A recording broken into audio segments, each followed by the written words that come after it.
কারো যদি কথা বলার আকুতি, দেখার আকুতি শেষ হয়ে যায়, জোর করো না। জোর করে কখনো এসে পাওয়া যায় না। তার মন থেকে যতদিন টান না আসে, তুমি কোনো দিন তাকে ফেরাতে পারবে না। তাই তাকে না ফিরিয়ে নিজেকে ফেরাও। ভালোবাসলে দেখার জন্য ছটফটানি থাকবে, কথা বলার অস্থিরতা থাকবে। আর যাকে মনে করে দিতে হয় তোমাকে ফোন দেওয়ার জন্য, সে 2-1 দিন দিবে হয়তো, কিন্তু 1-2 মিনিট সৌজন্যতা রক্ষার্থে কথা বলবে, ভালোবেসে নয়। কারণ ভালোবাসলে কথা না বলে থাকা যায় না। এখন সে বড্ড ব্যস্ত হবে, এমনই স্বাভাবিক। তোমার হয়তো কষ্ট হবে ফেরা, তবে তোমার ভালোর জন্যই তোমাকে ফিরতে হবে।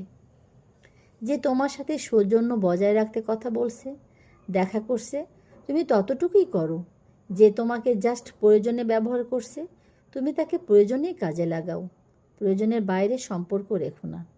তুমি তাকে ভালোবাসা দেখাবে, তার সাথে কথা বলতে ছটফট করবে, সে মানুষটা তার সামান্য মূল্যায়নও করবে না। তাই নিজেকে আত্মবিশ্বাসী করো। কেউ কাউকে ছাড়া মরে যায় না, জাস্ট সময়টা পার করা কঠিন।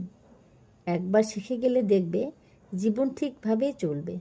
ভালো তো তুমি একা বাসনি, তাহলে যদি সে বললে নিজেকে ভালো রাখে, তুমি কেন পারবে না?